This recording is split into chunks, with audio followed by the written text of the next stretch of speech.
कृष्ण कृष्ण कृष्ण। पूरे उत्साह के साथ, पूरी श्रद्धा के साथ और संपूर्ण समर्पण के साथ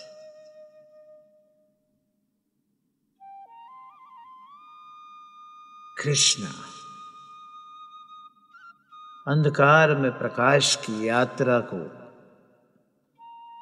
संपन्न करने के लिए अगले पड़ाव में शांत चित्त होकर शरीर को स्थित कर मन और विचारों को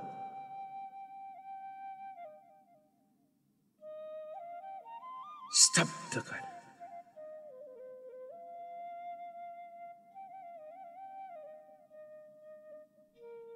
आपके शरीर रूपी अस्तित्व को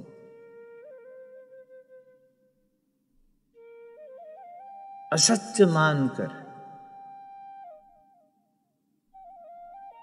ध्यान सीधा सांसों पे।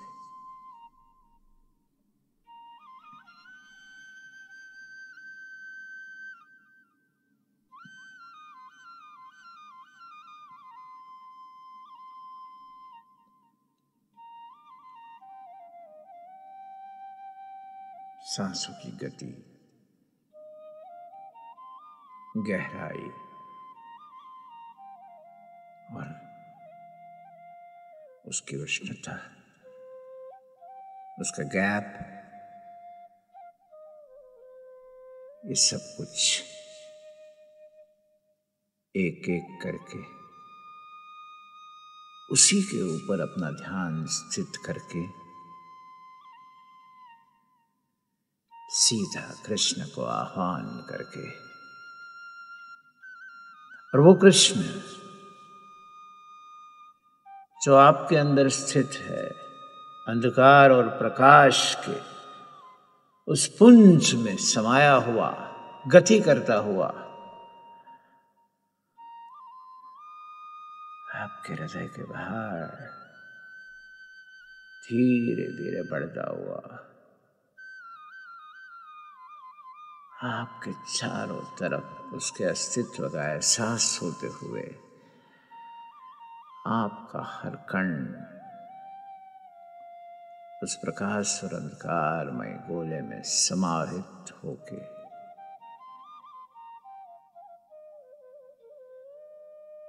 प्रवाहित होके पूरी तरह से गल जाता है, डिसॉल्व हो जाता है और एक तरंग मन और विचार की, वो भी इस शक्ति के अंदर स्थित हो जाती है।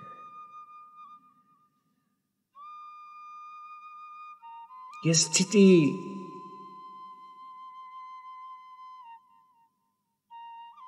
खुद के न होने का भी एक एहसास है।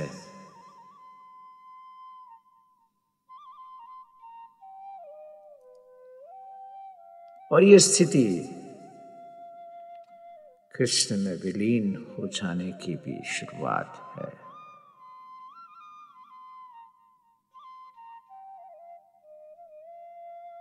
आपका शरीर अविनाशी है, आपका शरीर नाशवंत है और आपकी आत्मा अविनाशी है।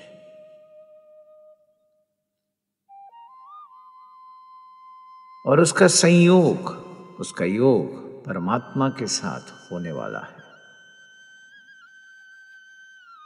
इसीलिए आपने जन्म लिया है। और ये अविनाशी यात्रा में, इस संयोग में, इस योग में जब आप कृष्ण शक्ति से जुड़ जाएंगे, परमात्मा से मिल जाएंगे, और ये ज्ञान जो आपको कृष्ण ने दिया है,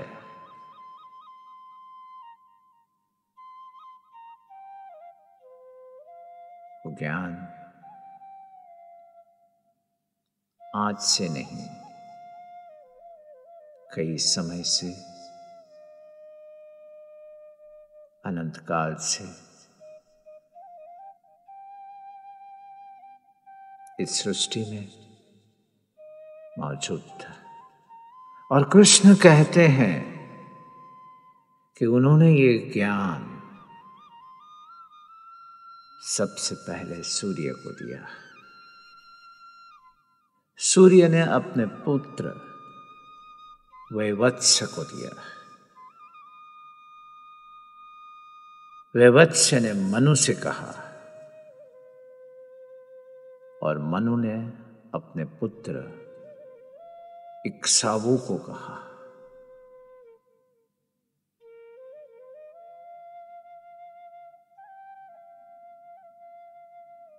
तब आपके मन में यह प्रश्न उठना संभव है कि हे कृष्ण, आप तो अभी अभी आए हो।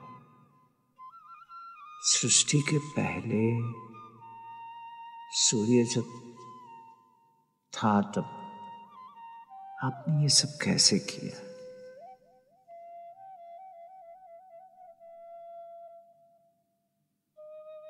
ये कैसे ये अविनाशी ज्ञान आपको पहले से पता था?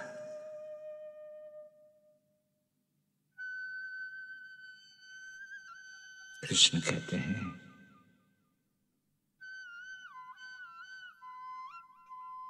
कि तेरी श्रद्धा, तेरा समर्पण और तेरा उत्साह देख के मैंने ये ज्ञान तुझे दिया है। ऐसे तो ये ज्ञान गुप्त है, हालांकि मैंने ये ज्ञान अर्जुन को पहले भी दिया है।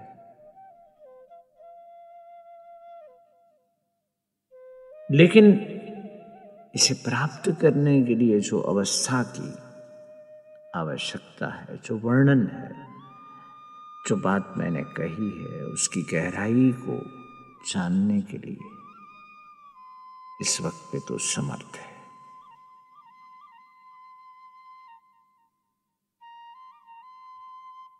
और ये बहुत पुराना ज्ञान जो अनेक कल्प पुराना है, वो आज मैंने तुझे दिया है।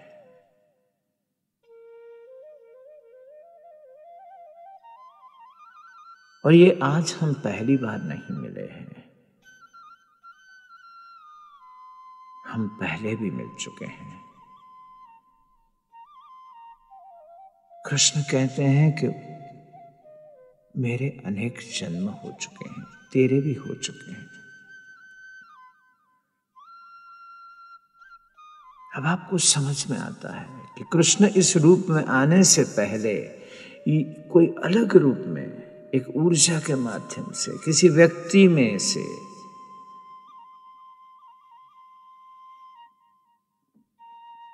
इसी ऊर्जा को स्थापित करके आपकी तरह ही प्रकट हुए थे।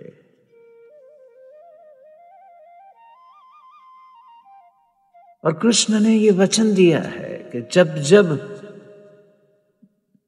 अधर्म बढ़ेगा और धर्म की हानि होगी, तब तक मैं प्रकट होगा। इसका अर्थ ये नहीं है कि आपको अधर्म को बाहर ढूंढना है। धर्म ये है कि आप अपने गुण में स्थित होके अपने कर्तव्य का निर्वाह करें।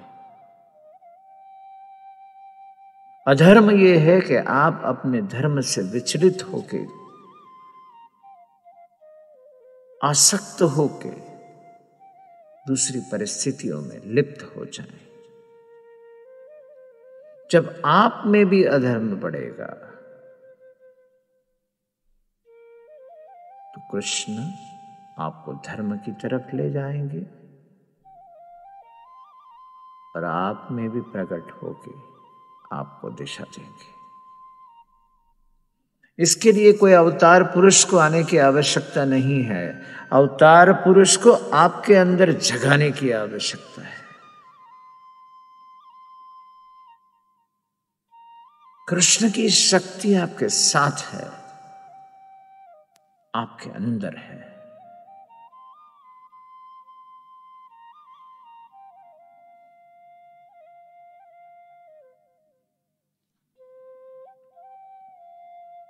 कृष्ण कहते हैं, मेरा तो कोई जन्म ही नहीं हुआ, मैं तो अविनाशी हूं, फिर भी प्रकृति में हर जगह पे हूं और हर आत्मा जैसे मनुष्य है, ऐसे हर प्राणी, हर पदार्थ अपने खुद के स्वभाव, अपने भाव में स्थित होके, अपने गुणों के माध्यम से इस सृष्टि में गति करता है।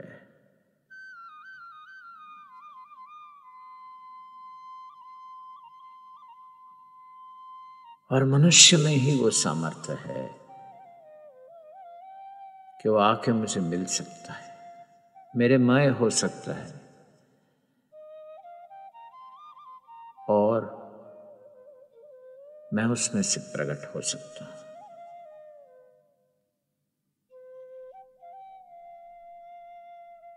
जब जब आपकी बुद्धि का नाश होगा, तब तब आपके अंदर से कृष्ण के होने की संभावनाएं बढ़ जाती है। हर एक व्यक्ति को समभाव से देखना, हर एक गुणों को समभाव से देखना, जो भी जगत में चल रहा है उस पे समदृष्टि से देखना, वही आपकी बुद्धि को बढ़ाता है।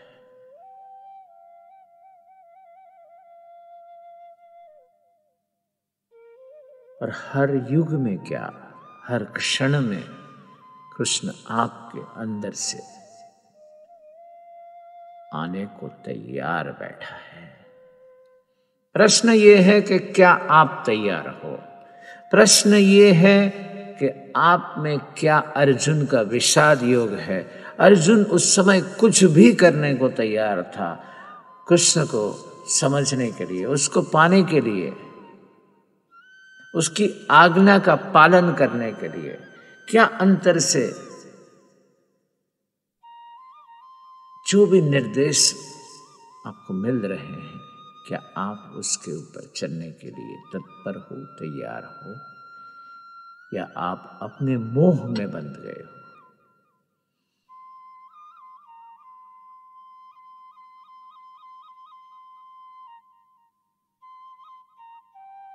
आप में वो विषाद योग जब जगेगा तब कृष्ण उपस्थित हो जाएगा और कृष्ण की बात आप तक पहुंचेगी, आप सुन पाएंगे, आप समझ पाएंगे। पात्र में कुछ अगर डालना है तो पात्र सीधा चाहिए, उल्टे पात्र में कुछ नहीं डाला जा सकता। यही तो आपका समर्पण है।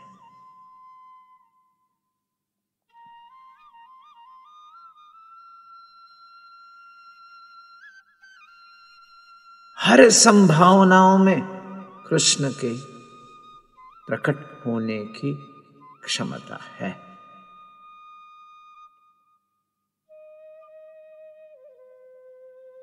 क्या आप उसे बुलाना चाहेंगे?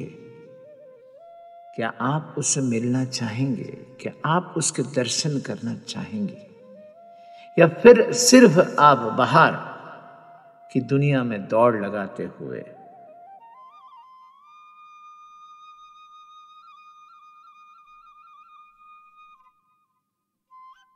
कृष्ण की कथाओं में भी कृष्ण है, उसे ढूंढना पड़ता है। कृष्ण की पूजा में भी कृष्ण है, लेकिन उसे पाना पड़ता है। कृष्ण की आराधना में भी कृष्ण है, कृष्ण के कीर्तन में भी कृष्ण है।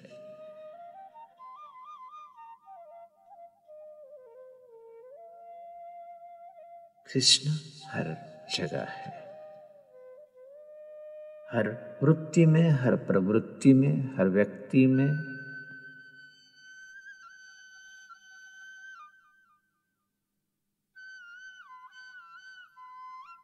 सवाल कृष्ण के होने का नहीं, सवाल आपकी तैयारी का।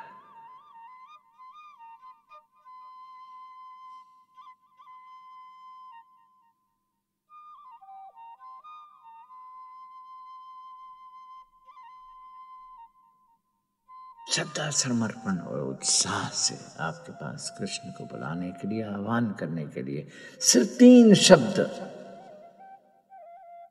श्री कृष्ण श्री कृष्ण श्री कृष्ण, पूरे भाव से बोले गए ये 3 शब्द, श्री कृष्ण श्री कृष्ण श्री कृष्ण, हर प्रतीति उसके होने की हर संभावनाओं को प्रकट करने के लिए सिर्फ 3 शब्द, श्री कृष्ण श्री कृष्ण श्री कृष्ण, पूरी श्रद्धा से बोले गए ये 3 शब्द, श्री कृष्ण श्री कृष्ण श्री कृष्ण, पूरे समर्पण से बोले गए श्री कृष्ण श्री कृष्ण श्री कृष्ण, पूरे उत्साह से कहे गए ये 3 शब्द, श्री कृष्ण श्री कृष्ण श्री कृष्ण। एक ही दिशा, एक ही लक्ष्य, एक ही यात्रा, परमात्मा को मिलने की।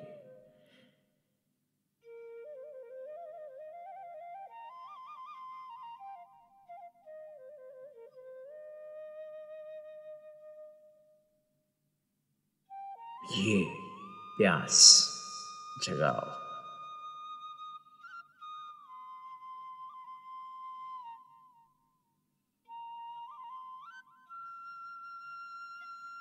अपनी सांसों पे ध्यान, अपने शरीर के कंपन के बदलाव को महसूस करते हुए, आपके आसपास की परिस्थिति, वातावरण को महसूस करते हुए कि आपका शरीर ठंडा, गर्म, जो भी ऊर्जा में परिवर्तन आया है उसे स्वीकार करते हुए नमन करते हुए, श्री कृष्ण श्री कृष्ण श्री कृष्ण।